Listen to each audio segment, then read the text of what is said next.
ஆச்சி பாதாம் ட்ரிங்க். ஆச்சி பாதாம் ட்ரிங்க் ஒன்னு வாங்குனா ஒன்னு free. Periyar Maniammai Institute of Science and Technology, Tanjavur. B.Tech Biotechnology with specialization in computer science and biology. அவ்வளோலாம் கிண்டல் பண்ணியிருக்காங்க. இப்போ ஓவர் சென்ட் அவன் என்னைக்கு பாடி முடிச்சு என்னைக்கு வீட்டுக்கு போகிறதில்லப்பா பெரிய தலைவலி அப்படின்னு பேசணும்லாம் இருக்கான். எல்லாம் கிளம்புனா உட்காந்துருக்கான் அப்படியே டிவி பார்த்துட்டு இருக்கான். புரட்சி தலைவருக்கும் சார் அவர்களுக்கும் பாடின பாடல் டிஎம்கே மேடையில் டிஎம் சவுந்தரராஜனோட குரல் ஒழிச்சிட்டு இருக்கு. இப்போ இறங்கி சிவாஜி சார் காங்கிரஸில் இருக்கார். அங்கே காங்கிரஸுகளை ஐயா பாடின பாட்டு சிவாஜி சாருக்காக பாடின. ஸோ தமிழ்நாடு அரசியலுக்கு பயன்பட்ட ஒரு குரல். அத்தனை பேர் இருக்கிறாங்க, கட்சிக்காரங்க அத்தனை பேர் இருக்கிறாங்க. நீங்கள் ஏடிஎம் கேஸ்ட்லாம் போய் பாருங்கள். கண்ணை நம்பதே உன்னை ஏமாட்டும். ஆனால் சொல்லுங்க, இந்த திருநெல்வேலி வந்துருங்க, இந்த அச்சம் என்பது மடமேடா ஏனுங்க அவங்க கட்சியத்தில் வந்துருங்க, செயற்குள் கூட்டுறது முடிச்சு போட்டு வந்துடுங்க. மறுபடியும் பார்த்தீங்கன்னா எத்தனை காலம் தான் ஏமாற்றுறது. கவிஞர் வாலி ஏறின மேடையிலெல்லாம் நன்றி பாராட்டினதுன்னா டிஎம் சவுந்தரராஜனுக்கு தான் பாராட்டியிருக்காரு. இவருக்கும் அவருக்குமான உறவு. கற்பனை என்றாலும் கரிசல் என்றாலும் கந்தனை ஒன்று மாதிரி வேணும் பாட்டு எழுதி தபால் கல்லில் எழுதி ஐயா கண்டு ஐயா வாங்கி பார்த்துருக்காரு. எருமாடு தண்ணிக்குள்ளேயே உட்காந்துருந்தனாக்க கல் நினச்சிக்குவாங்க. வெளியே வந்தால் தான் அது எருமாடு தெரியும். வா மெட்ராஸ்க்கு பார்த்துக்கலாம், ரெண்டு பாட்டு வா நீங்கள் நான் பார்த்துக்கலாம். கவிஞர் கண்ணதாசன் அவர்களுக்கும் புரட்சி தலைவருக்கும் ஒரு மனத்தாங்கல். அந்த மனத்தாங்கல் வர்றதுக்கும் வாலி சார் என்ன புரட்சி தலைவர்கிட்ட என்றாருன்னு கரெக்டாக கண் போன போக்கில் எழுதினார், ஐயா பாடினார் இல்லைங்களா. அப்படியே பார்த்தீங்கன்னா எனக்கு எதிர்நீச்சலுக்கு பூமி என்ன சுத்துதே வரையும் எழுதிட்டு அது எங்கே இருக்குது இது எங்கே இருக்குது. டி ராஜேந்திரனோட அவருக்கு என்னதான் சண்டை? அது இளையராஜா சார் ரசிகர்லாம் சேர்ந்துட்டு இவங்களை திட்டுறது. பாட்டை கேட்டு எங்கள் இளையராஜா பாவமாக இருக்கும், அப்படியே பேசாமல் செத்த அப்படி கிடப்பான், இப்படி இருப்பான் பாவம். அதே மாதிரி எம்எஸ்பிக்கும் இவருக்குமான நெருக்கம், வாலிக்கும் இவருக்குமான நட்புலாம் எப்படி? அதாவது எம்எஸ்வி சார் ஐயா பல பரிணாமங்களை பாட வச்சுருன்னு வச்சுக்கோங்களேன். அதில் நிறைய சண்டை அந்த மாதிரி அவருக்கும் இவருக்கும் வரும். அப்படின்னா அந்த சண்டை வந்தால் கூட அந்த பாட்டு மெருகேறி அவுட்புட் வரும்போது எல்லாமே அப்படியே பின் ட்ராப் சைலண்ட் ஆகிடும். இப்போ எம்எஸ்வி சார் ஒரு தடவை சொல்லி கொடுத்தோம்னா இன்னொரு தடவை ஒரு மாதிரி வந்துடும். இப்போ எம்எஸ்வி சார் பாடின ஒரு அவரே பாடினது ஒரு பாடம் இருக்குது, சில நேரங்களில் சில மனிதர்கள்னு ஒரு படம். அதில் எம்எஸ்வி சார் அவர் ஒரு பேக்ரவுண்ட் மாதிரி பாடியிருப்பார். கண்டதை சொல்லுகிறேன், உங்கள் கதையை சொல்லுகிறேன் அப்படின்னு இருக்கும். படத்தில் பார்த்தீங்கன்னா திருப்பி அதை கண்டதை சொல்லுகிறேன், உங்கள் கதையை சொல்லுகிறேன் அங்கே. அப்போ ஒரு தடவை பாடும்போது இன்னொரு தடவை மாறும். அப்போ ஐயா என்ன பண்ணுவார், இப்போ முதல் தடவை பாடினில்ல, இப்போ எனக்கு அது இன்னொருக்கு பாடுங்க அப்படியே மாறிடும். மாறி போகும்போது இல்லையே இப்போ அந்த மாதிரி வெளியே அந்த மாதிரி கிளாஸ் சண்டை ஆயிடும். ஆனால் சண்டை வந்தாலும் அந்த அவுட்புட் ஆரோக்கியமாக இருக்கும். அதில் ஐயா அந்த வேலையில் அதவே மெர்ஜ் ஆயிடுவார். ரொம்ப டைம் எடுத்து தான் பண்ணுவார் அப்படின்னு அன்றைக்கி. அதனால் அப்போ அவ்வளோலாம் கிண்டல் பண்ணியிருக்காங்க. இப்போ ஓவர் சென்ட் அவன் என்னைக்கு பாடி முடிச்சு என்னைக்கு வீட்டுக்கு போகிறதில்லப்பா பெரிய தலைவலி அப்படின்னு பேசணும்லாம் இருக்கான். எல்லாம் கிளம்புனா உட்காந்துருக்கான் அப்படியே டிவி பார்த்துட்ருக்கான். இன்னைக்கு கேட்கும்போது எப்படி இருங்க அவுட்புட்டு கேட்டால் நான் அதான் மெர்ஜாகி பாடுறது. அதாவது அனுபவித்து பாடுறதுங்கிறது வேறு, அதோடு கரைந்து போய் பாடுதல் வேலை செய்கிறதுங்கிறது. வேலை மேலே எல்லாருக்கும் அந்த வேலை மேலே ஒரு ஆசை வராது. எல்லோரும் நான் எதாவது வேலைக்கு செஞ்சால் போனேன்னு வேறு, அந்த வேலையாகவே மாறி போகிறதுங்கிறது வேறு. நான் வேலையை மாறினதால் எனக்கு என்ன கிடச்சிது, நான் என்ன பின்னாடி வந்தாலும் முன்னாடி போயிட்டான் அப்படிங்கிற மன உளைச்சல் பண்ணுற வேலை அவர்கிட்ட கிடையாது.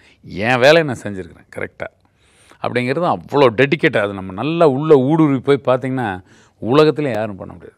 இன்றைக்கி பாருங்கள், அவரோட பாடல் அரசியல் பாடுபட்டு இன்றைக்கி காங்கிரஸுக்கும் இதுக்கும் நம்ம இதில் எஸ்எஸ்ஆரே சொல்லியிருக்காரு. நான் நிறைய இதில் சொல்லியிருக்கேன்.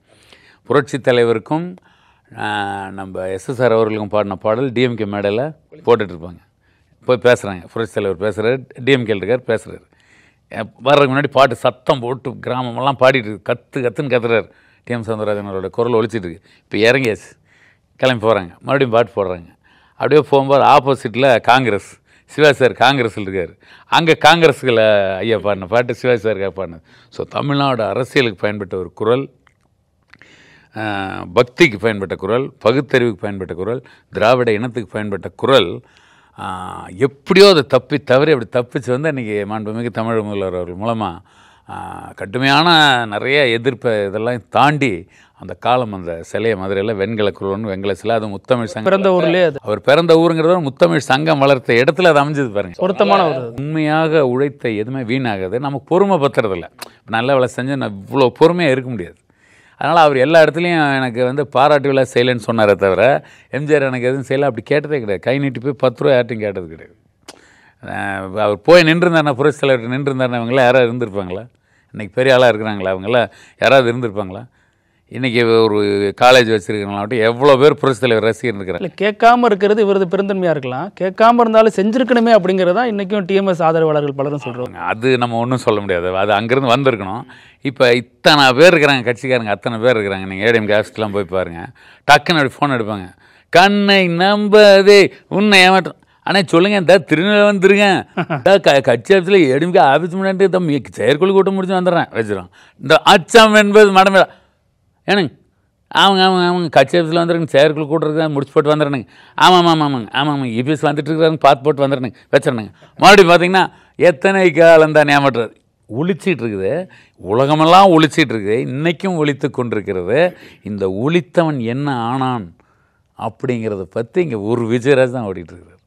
ஸோ ஊர் சேர்ந்து இழுக்க வேண்டிய தேரை, நீங்கள் திருவாரூர் சொன்னீங்க, ஊர் சேர்ந்து இழுக்க வேண்டிய தேரை தனியாலாம் இழுத்து கொண்டு வந்திருக்கு. இடையில கொஞ்சம் பேர்லாம் வந்தாங்க தள்ளி விட்ருக்கு, வேலைக்கு சார் நான் போகிறேன் சார்னு போயிட்டாங்க. முதல்ல டொக்கு டொக்கு டொக்கு டொக்குன்னு இழுத்து கோயில்கிட்ட கொண்டு வந்தாச்சு, விரைவில் வந்துடும். இப்போ கவிஞர் வாலி ஏறின மேடையிலெல்லாம் நன்றி பாராட்டினதுன்னா டிஎம் சௌந்தரராஜனுக்கு தான் பாராட்டியிருக்காரு. இவருக்கும் அவருக்குமான உறவு எப்படி சார்? அதாவது வாலி சாரை கூட்டிகிட்டு வந்தது ஐயா தான், திருச்சியிலேருந்து கூப்பிட்டு வந்தது. ஐயா எங்கேயாவது வெளியூர் போகும்போது வாலி சார் ஒரு லெட்டர் போடுவார். வாலி சார் திருச்சி ரயில்வே ஸ்டேஷனில் நிற்பார், ஆல் இண்டியா ரயிலில் ஒர்க் பண்ணியிருக்காரு வாலி சார் திருச்சி. அப்போ ஆமாம், அண்ணா எப்படி இருக்கீங்க என்னன்னு பார்த்து பேசுவார். பார்த்து பேசணுன்னா அட்ரஸ்லாம் கொடுத்து லெட்டர் போடுறது அப்படியே ஒரு தொடர்பில் இருந்திருக்காரு. அப்புறம் ஒரு நாள் கற்பனை என்றாலும் கரிசல் என்றாலும் கந்தனை உணவு மாதிரி வேணும் ஒரு பாட்டு எழுதி தபால் கடையில் எழுதி ஐயாவுக்கு அனுப்பிச்சிருக்காரு. ஐயா வாங்கி பார்த்துருக்காரு, போடுற டியூன் போடுறான்னு போட்டு ஐயாவை டிஎம் சௌந்தரராஜன் அவர்கள் இசையமைச்சிருக்காருங்கிறது யாருக்கும் தெரியாது. அவரோட பக்தி பாடல் மண்ணானாலும் திருச்செந்தூரில் எல்லாமே ஐயாவே மியூசிக் போட்டு பாடினது. ஸோ இந்த பாட்டை கற்பனை என்றாலும் கரிசல் என்றாலும் கந்தனை உணவு மாதிரி வேணும்னு ஐயா மியூசிக் போட்டு பாடினதுனால சூப்பர் ஹிட் ஆகி பாட்டு ஹிட்டு எப்படி இருக்காங்க டிஎம்எஸ் பாடுறா பாட்டை மியூஸ் பண்ண. அப்புறம் ஐயா அடுத்த தடவை போகும்போது என்ன வணக்கம் அப்படின்னு, எருமாடு தண்ணிக்குள்ளேயே உட்காந்துருந்தனாக்க கல் நினச்சிக்குவாங்க. தண்ணி ஏன்னா எருமாடு தண்ணிக்குள்ளே ஃபுல்லாக இருந்தால் முதுகு மட்டும் தான் தெரியும், வெளியே வந்தால் தான் அது எருமாடு தெரியும். வா மெட்ராஸ்க்கு பார்த்துக்கலாம், 2 லோன் பார்த்துக்கலாம், வா நீ நான் பார்த்துக்கிறேன் அப்படின்னு கூப்பிடுவாங்களா. ஐயா தான் வர வச்சுது, வர வச்சு புரட்சி தலைவர்லாம் இன்ட்ரடியூஸ் பண்ணிவிட்டு எல்லாம் நம்ம எபிசோடில் சொல்லியிருக்காரு. புரட்சி தலைவர்கிட்ட இன்ட்ரடியூஸ் பண்ணிவிட்டு அப்போது கவிஞர் கண்ணதாசன் அவர்களுக்கும் புரட்சி தலைவருக்கும் ஒரு மனத்தாங்கல், அந்த மனத்தாங்கல் வர்றதுக்கும் வாலி சார் என்ன புரட்சி தலைவர்கிட்ட என்றாருன்னு கரெக்டாக போச்சு. ஸோ அப்படி ஒரு இது எனக்கு வாலி சார் ரொம்ப நெருக்கன்னு வச்சுக்கோங்களேன். நிறைய அட்வைஸ் பண்ணுவார், நிறைய திட்டுவார். கூப்பிட்டாருன்னா கிட்டத்தட்ட ஒரு ராத்திரி சாயங்காலம் ஒரு 6:30 கூட்டம் 9 வரையும் திட்டு தான். வேறு இருந்தால் எதுங்க அவர் போய் பார்க்குறீங்க. எல்லாமே அவருக்கு மேலே அந்த பேரன்பு, எப்படி நடந்துக்கணும் இந்த சமுதாயத்தில், எப்படி புது காலத்துக்கு தகுந்த எப்படி மாற்றிக்கணும், எந்தெந்த இடத்துல எப்படி பயணிக்கணும், என்ன அந்த மக்களுடைய மனநிலை என்ன, சினிமா என்ன, காலம் என்ன, விதி என்ன, ஜாதகம் என்ன, எப்படி பயணிக்கணுங்கிறதெல்லாம் எனக்கு என் கண்ணை திறந்தவர் கவிஞர் வாலி அவர்கள். ஐயாவை நான் என்றைக்குமே வாலி சார் அவர்களுக்கு நன்றி கடன் பட்டிருக்கேன். நீங்கள் பாருங்கள், கண் போன போக்கில் எழுதினார் ஐயா, பாடினார் இல்லைங்களா. அப்படியே பார்த்தீங்கன்னா இன்றைக்கி எதிர்நீச்சலுக்கு யார் எழுதுனுங்க, பூமி என்ன சுற்றுதே வரையும் எழுதிட்டார். அது எங்கே இருக்குது, இது எங்கே இருக்குது, யாராவது நம்புவாங்களா? வாலி சார் இந்த பாட்டை கேட்டப்போ எனக்கு தெரியுமா? டேமேஜான பீஸுன்னானுங்கிறார். அப்போ காலத்துக்கு தகுந்த எப்படி நீங்கள் மாற்றிக்கணும், ஒரே இடத்துல நிற்கக்கூடாது அப்படின்னு சொல்லுவார். எப்படி பயணிக்கணும், நெருக்கடியான நிலை வரும்போது எப்படி பயணிக்கணும் அப்படின்லாம் எனக்கு ரொம்ப சொன்னவர். ரொம்ப பாராட்டுவார் நம்மளை. என்ன வாழ்த்தையெல்லாம் பேசுகிறார் இதில். நான் சொல்லுவார், நான்லாம் ஒரு ஆளாங்க, என்ன நீங்கள் வாழ்த்துறீங்க, உம்மை பாராட்டினாதே வாய், இல்லாட்டி இதெல்லாம் கால் வாயான்னு அதுக்கு ஒரு இது போடுவார். அப்போ நான் சொல்லுவேன், எல்லாருக்கும் வலி நிவாரணங்க, உங்களை பார்த்துட்டு போனால் எனக்கு வாலி நிவாரணம் பாத்தியாடா அப்படிம்பார். நல்லா அப்படி ஒரு அன்பான கவிஞர்னு வச்சுக்கோங்களேன். அவர் சொல்லுவார், ஒருத்தர் ஒரு கஷ்ட காலத்தில் ஒரு டீ வாங்கி கொடுத்தாலும் நம்ம நன்றி உணர்வோடு இருக்கணும். நன்றி ஏன்னா என் நன்றி கொன்றார்க்கும் உய்வுண்டாம், உய்வில்லை செய் நன்றி கொன்ற மாதிரி. ஏன்னா பெரிய ஒரு டீ வாங்கி கொடுத்தா பெரியது அப்போ அப்படின்னு போகக்கூடாது. நமக்கு ஆபத்து காலத்தில் ஒன்றுங்களா அவங்களோட பிடிக்காம கூட இருக்கலாம், நமக்கு அவங்க கஷ்டப்படுறாங்கமோ நம்மளால செஞ்சுட்டு பண்ணுவார். ஏன்னா அந்த வாழ்க்கை கொஞ்சம் தான், இங்கேருந்து இது வரைக்கும் தான். இதுக்குள்ளே போய் என்னது அவன் பிடிக்கலன்னா ஒதுங்கிக்கலாம். அதுக்காக அவன் கஷ்டப்படும்போது நமக்கு ஹெல்ப் பண்ணவங்களை கண்டுக்காம விடுறதில்ல, செய்யணும் அப்படின்னு சொல்லி. எந்த ஒரு வேலையும் ரொம்ப திருத்தமாக செய்யக்கூடியவர் டிஎம்எஸ். அவர் நிறைய இதெல்லாம் பாட்டு பாடிலாம் முடிஞ்சுட்டு வீட்டுக்கு வந்ததுக்கப்புறம் கூட போய் பாடினதாக பல விஷயங்கள் சொல்லப்படுது. அவர் வைக்கிற ரசம்ங்கிறது மிகப்பெரிய ஃபேமஸான ஒன்று, அது நீங்கள் சாப்பிட்ருக்கீங்க. ஆமாம், அந்த நினைவுகளாக கொஞ்சம் சொல்லுங்கள். அது நவரசங்களையும் பாடலில் கொடுத்தவர். ஒரு நாள் அவங்க வீட்டில் எல்லாம் ஊருக்கு போயிருந்தாங்க, அவர் மட்டும்தான் இருந்தார். கூப்பிட்டு உட்காருங்க அப்படின்னாரு. நான் இன்றைக்கி நானே சமைச்சு போடுறவங்களுக்கு ஒரு ரசிகர் கொடுத்த ஒரு லண்டனில் கொடுத்த எலக்ட்ரானிக் குக்கர் இருக்குது, 5 நிமிஷத்தில் செஞ்சுட்டார். பார்த்திங்கன்னா தலைப்பவன் கட்டிக்கிட்டார் ஒரு சமையல் இதில் அப்படின்னு. அவள் கட்டி இப்போ உலகத்தில் எல்லோரும் சாப்பாடு ஆக்கி போடுறதுங்கிற ஒரு சாதாரண மேட்ரு. சாப்பிடுங்க நல்லா இருந்துச்சுங்க. அதில் ஒரு ரசனை, அந்த சாப்பாடை செஞ்சுட்டாரு, ரசத்தை அப்படி மேலே வச்சுருக்காரு, ஜன்னல் இருக்குது, அந்த ஜன்னலை ஓப்பன் பண்ணார். ஜன்னலை ஓப்பன் பண்ணிட்டப்போ அந்த கேட்டுக்கிட்ட அங்கே நில்லுங்க அப்படின்னாரு. சரி கேட்டுக்கிட்ட வீட்டு கேட்டுக்கிட்ட நின்னோம். கிட்டத்தட்ட ஒரு ஒரு 10-12 அடி இருக்குன்னு வச்சுக்கோங்களேன். நின்ட்டிங்களா? நின்ட்டிங்க அப்படின்னா. இப்போ நான் இந்த தட்டை ஓப்பன் பண்ணுவேன், 50 கவுண்ட் என்னங்க அப்படின்னாரு. 1 2 3 4 5 50 கவுண்ட் என்ன கரெக்டாக 50 நான் எண்ணும்போது இந்த வாசம் அங்கே வருது. இந்த வாசம் அங்கே வந்துருச்சுங்களா அப்படிங்கிறார். அப்போது தன்னுடைய வீட்டுக்குள்ளே ரூம்லேருந்து ஒரு ரசம் வச்சு அந்த ரசத்தினோட வாசம் அந்த கதவிட்ட போகிறக்கு 50 கவுண்ட் வருதுன்னு நினச்ச ஒரு கலைஞர் இந்த தமிழ்நாட்டில் இருந்திருக்காரு அப்படின்னா அவருக்காக செத்த என்ன கவலைன்னு தான் இறங்கி பண்ணி. இப்போ அதே மாதிரி இன்னொரு புறம் வந்து ஒரு டிஆரோட ஒரு சவுண்ட் நீங்கள் இதை கேட்டு கேட்டு காது புளிச்சு போயிருக்கலாம். ஆனால் இந்த டி ராஜேந்திரனோட அவருக்கு என்னதான் சண்டை? அது இப்படியெல்லாம் ஒன்றும் இல்லைங்க, சண்டே எல்லாம் அது சின்ன ஒரு, நான் ஏற்கனவே சொல்லியிருந்தேன், நான் ஒரு ராசிலன்னு பாட வச்சு சொல்லியிருந்தாங்க. அதை நம்ம நல்லா பேசி அண்ணனையும் காம்ப்ரமைஸ் பண்ணிட்டோம், அது நல்லபடியாக சேர்த்து வச்சிட்டோம். அந்த பாட்டு ரொம்ப ஒரு மன உளத்தில் அப்படியெல்லாம் இல்லைங்களா. இப்போ அப்படி பார்த்தா எஸ்பிபி சார் அதிலே பாடிருக்காரு. வாசம் இல்லா மலர் இது, வசந்தத்தை தேடுது, வைகி இல்லா மதுரை இது, மீனாட்சியை தேடுது. அது நெகட்டிவ் வேர்டு தானே, அதை யாருமே பேசலையே. கதை முடியும் அந்த மாதிரியும் அந்த பாடலும் அது கேரக்டருக்காக பண்ணது, அதை பெருசாக இல்லை. அதுதான் சொல்ல பாருங்க. இந்த நம்ம ஒருத்தர் சொல்கிறாங்க, நீங்கள் எப்போவுமே மக்களுக்கு நான் தான் சொல்லுது. இப்போ நீங்கள் ஒரு ஃப்ரெண்டாக இருக்கீங்க, உங்களை பற்றி அவர் இல்லை ஒரு வாய்ஸ் ரெக்கார்டாக காட்டுறாங்க, டே அவன் வேணா போனோண்டா, அவன் கிடக்குறான்டா அப்படின்னு பேசணும். உங்கள் நண்பரே ஒருத்தர் பேசணுட, என்னை பற்றி இப்படி பேசினானா அப்படின்னு நினைக்கக்கூடாது. நம்ம பழகிருக்கோம் அத்தனால, ஏதோ நம்ம ஃப்ரெண்டு இப்படி பேசுகிறான், ஏதோ நம்மகிட்ட அதை டே ஏன்டா அந்த மாதிரி பேசுனேன், என்ன பிரச்சனை சொல்லு அப்படின்னு காம்ப்ரமைஸ் பண்ணணும். தவிர இப்படி பழகிட்டு என்னை பற்றி நீ அங்கே போய் இப்படி பேசுகிறியா அப்படி போனால் அது நட்பு கிடையாது. புரியுதுங்களா? கேட்டோன்னே எமோஷன் ஆகிடக்கூடாது. பாரு வீடியோ எப்படி, ஆடியோ பாரு, உன்னை பற்றி எப்படி பேசுகிறான் பாரு அப்படின்னு நம்பக்கூடாது. ஏன் அவன் பேசுகிற மாதிரி என்னுடைய நடத்தை இருந்தது, அதுதான் உண்மையான நண்பன். ஏன்னா 20 வருஷம் பழகிருக்கிறோம்.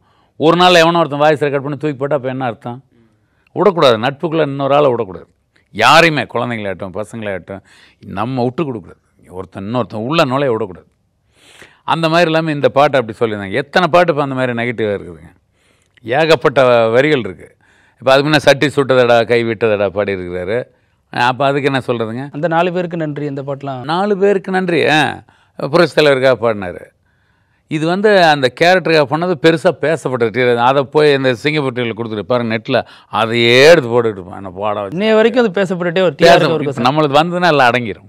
நீட்டாக செஞ்சு சேர்த்து வச்சுருக்கேன், அழகாக இது பண்ணிட்டு. அண்ணன் எனக்கு வந்து ரொம்ப டி ராஜேந்திரன் வந்து மிகப்பெரிய இது. அண்ணங்கிட்ட போய் பேசி அவர் எனக்கு பேசி கொடுத்து நான் எல்லா இன்டர்வியூவில் சொல்கிறேன், காலமெல்லாம் நான் அவர் கடன்படுறேன். இன்றைக்கி என்ன ஃபோன் பண்ணி அப்பப்போ என்கரேஜ் பண்ணிட்டு இருக்கிற அவர். ஒன்று வைஜி மகேந்திரன் சார், இன்னொன்று டி ராஜேந்திரன். 2 பேர் தான் மாற்றி மாற்றி என்கிட்ட என்னாச்சுன்னு வைஜி மகேந்திரன் அவர்கள் என்னாச்சுன்னு கேட்டே இருப்பார். டி ராஜேந்திரன் கவலைப்படுவார், கொஞ்சம் ஜாதகம் நான் ஜோதிட ஈடுபாடு இருக்கிறேன், அதனால் வருதுடாடே இப்படி வரும்போது அந்த டைம் வரும்போது பார்த்துக்கலாம், வந்துடும், கவலைப்படாது, தைரியமாக இருங்க விஜயராஜ், கவலைப்படாதீங்க அப்படின்னு அவர் எனக்கு பேசணுங்கிற அவசியம் இல்லை. இவங்க 2 பேருமே என்கிட்ட பேசணுங்கிற அவசியம் இல்லை. இத்தனை பேர் இருக்கிறாங்க.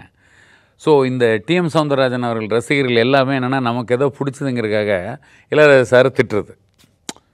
புரியுதுங்களா? இளையராஜா சார் ரசிகர்லாம் சேர்ந்துட்டு இவங்களை திட்டுறது. இவங்க 2 பேருமே இசைஞானிக்கும் எதுவும் செய்ய மாட்டாங்க, டிஎம் சௌந்தரராஜன் அவர்களும் அவங்க பாட்டை கேட்டு எங்கள் இளையராஜா எங்கள் டிஎம் சொன்னாங்க. தவிர செயல்பாடுங்கிற இடத்துல விஜயராஜ் தான் செஞ்சுருக்காரு இல்லைங்களா?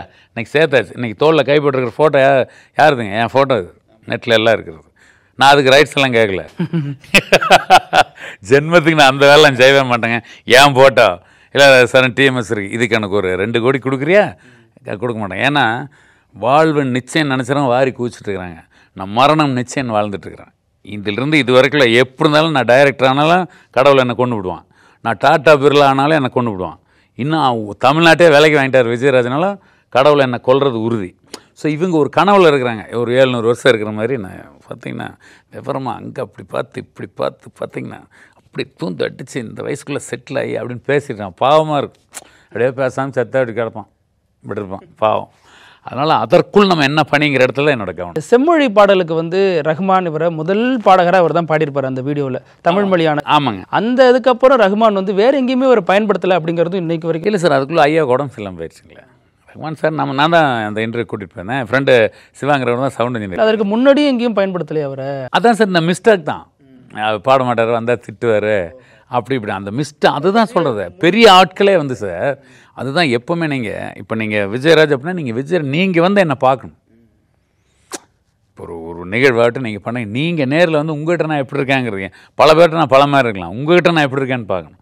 இவங்க அதை சொன்னோன்னே இல்லை சார், அது ரொம்ப திட்டார் சார், உடம்பு வேறு முடியல சார், ரொம்ப இவங்களும் இந்த பெரிய ஸ்டேஜுக்கு போனோன்னே ஆமாம்மா அது எதுக்கு வயசானவர் அப்படின்னு நம்ம நேராக போய் பார்க்கலாமே அப்படின்னு வரமாட்டாங்க. அதனால் கண்ணால் காண்பதும் போய் காதால் கேட்பதும் போய் தீர விசாரிப்பதை மெயின் சொல்லி இப்போ நம்ம அந்த இன்டர்வியூ முடிச்சப்போ சொன்னார் இந்த மாதிரி பண்ணலான்னு. கரெக்டாக அருமையான ஒரு வாய்ப்பு. இன்றைக்கி செம்மொழியான தமிழ் மொழிக்கே பாட்டார். முதல் லைனாக அவர் இன்றைக்கி வச்சு நான் ஷூட்டிங்லாம் போயிருந்தேன். கௌதமன் தான் அசன் அவர் தான் எடுத்திருந்தார். ஸோ கடைசி அது படம் கனிமொழி மேடெல்லாம் வந்திருந்தாங்க. ஸோ அது நிகழ்ந்தது. இதுக்கெல்லாம் காரணம் என்னென்னா, நான் அவரை கூட்டு இப்படி லைம் லைட்டுக்கு டிஎம் சௌந்தரராஜன் அவர்கள் ஷூட்டிங் நடக்குது, ஏஆர் ரகுமானோடு இருந்தார், டிஎம்எஸ் ரகுமான் சந்திப்பு, டிஎம்எஸ் இளையராஜா சந்திப்பு, டிஎம்எஸ் டி ராஜேந்தர் சந்திப்பு, டிஎம்எஸ் லதா மங்கேஷ்கர் சந்திப்புன்னு அடிக்கடி டிஎம்எஸ் பின்னணிலாம் காரணகர்த்தாவா நீங்கள் தான் வர ஓ இங்கே இருக்காராட்டிருக்கு அப்படின்னு இருக்கு. அப்போ இந்த மிஸ்டாக் குறைஞ்சிருச்சு. ஆனால் உடம்பு சொல்லாமல் படுத்துருக்காருனாங்க அப்படிங்கிறது பேட்டி எடுத்துருக்காங்களே. அன்னைக்கு நல்லா பேசினார் ரகுமான். வந்து அந்த ரகுமான் சார்கிட்ட பேசும்போது கூட பத்திரிகையாளர் நிறைய பேர் இருந்தாங்க. அங்கே வந்து என்னங்க பொன் மகள் வந்தால் பாட்டு எடுத்து நாசம் பண்ணிட்டான்னுருக்குது அப்படின்னு கேட்கலாம். நான் பேக் சைடு வேறு வழியாக கூட்டிகிட்டு போயிட்டு. தனிப்பட்ட முறையில் எப்படி சார்? ஏன்னா நீங்கள் வீட்டுக்கெலாம் போயிருக்கீங்க, பாகுபாடு அதெல்லாம் உண்டா, அல்லது ரசிகர்னா அந்த லிமிட்டு தான் அந்த மாதிரிலாம் பார்ப்பாரா? ரொம்ப சாதாரணமாக இருப்பார் சார், ரொம்ப சாதாரணமாக இருப்பார். ரொம்ப பார்த்தீங்கன்னாக்கா ஒரு துண்டு போட்டு ஒரு லுங்கி கிட்ட உட்காந்துருப்பார். பாதி பேர் வந்து பார்த்தோன்னா அப்படியே ஃப்ரீஸாக நிற்பாங்க. அப்படியே அவர் புரிஞ்சுக்காரு, தம்பி எப்படிம்பாரு அப்படியே இருப்பான். ஏன்னா அந்த பாட்டை கேட்டு அந்த இமேஜுக்கு இங்கே வந்து பார்த்தா வாங்க முருகா நல்லா இருங்கப்போ, என்ன ஐயா என்ன தொழில் பண்ணிகிட்ருக்கிறீங்க, ஆஹா சந்தோஷமாக இருங்கப்போ, அப்படிங்களா, குழந்தை படிக்கிறீங்களா, 6வது கிளாஸ் சந்தோஷம், இப்படி இருந்து அவன் அந்த கேட்ட இமேஜில் வந்துருப்பாங்க. அவனால் அதை ஜீரணிக்கவே முடியாது. ஒரு ஒல்லியாக இருந்துட்டு ஒரு துண்டை போட்டுக்கிட்டு ஒரு பட்டை குங்குமம் போட்டுக்கிட்டு உட்காந்துக்கிட்டு இவரடா இறைவன் விளையாட்டம் பாடினார், ஒரு கிண்ணத்தை ஏந்துக்கின்றேன்னு இதெல்லாம் பார்த்து வந்து நம்ப மாட்டாங்க. அப்புறம் உட்காரன்னு பேசி அனுப்புவார். எந்த ஒரு ரசிகனாக இருந்தாலும் மதித்து பேசக்கூடியவர்.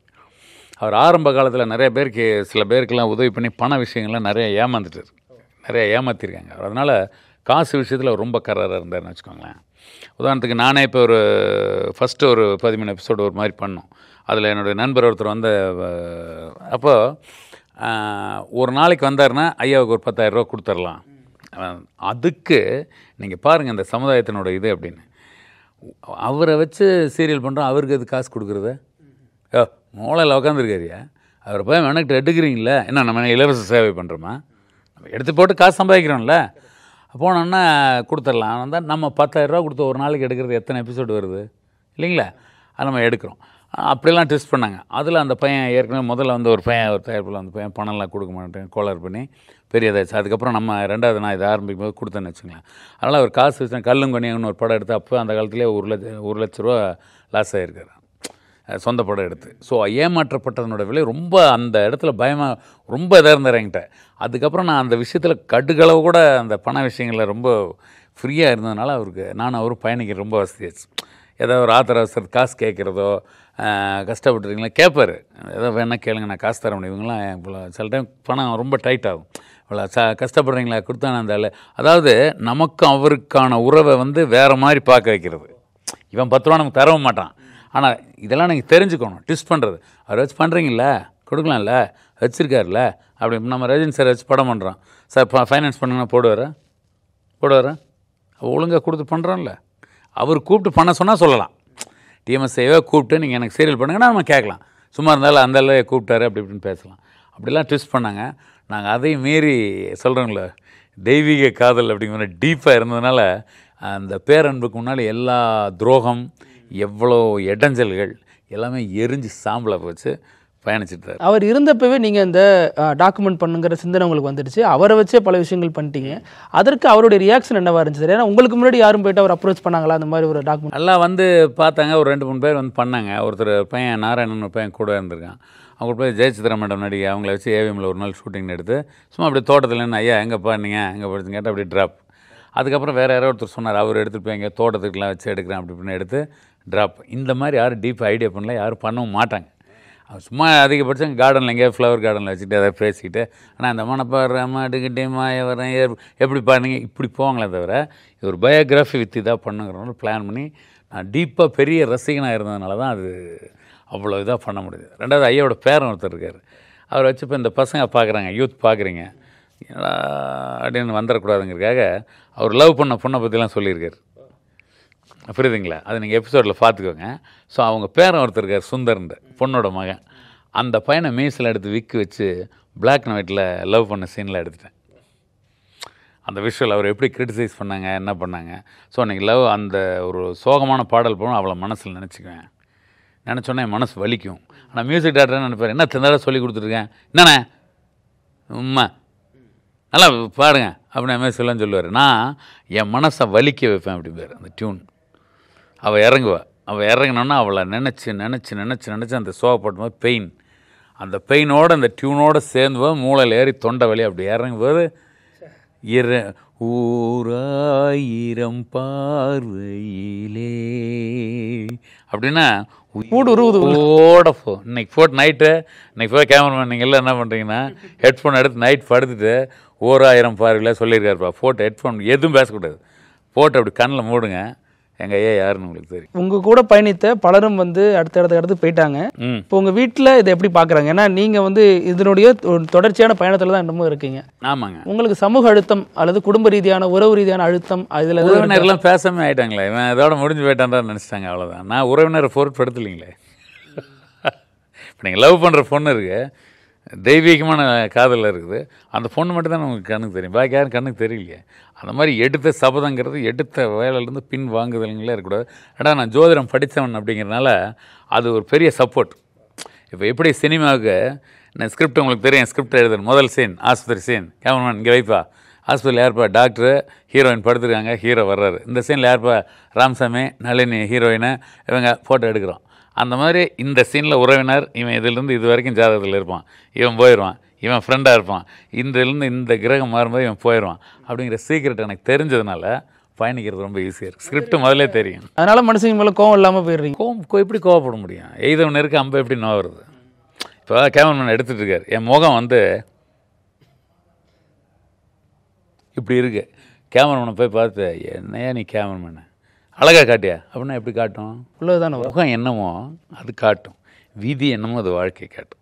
அதனால் விதியை மதித்து வாழ்கிறதுனால இது விதி அப்படிங்கிறது மூட நம்பிக்கை இல்லை.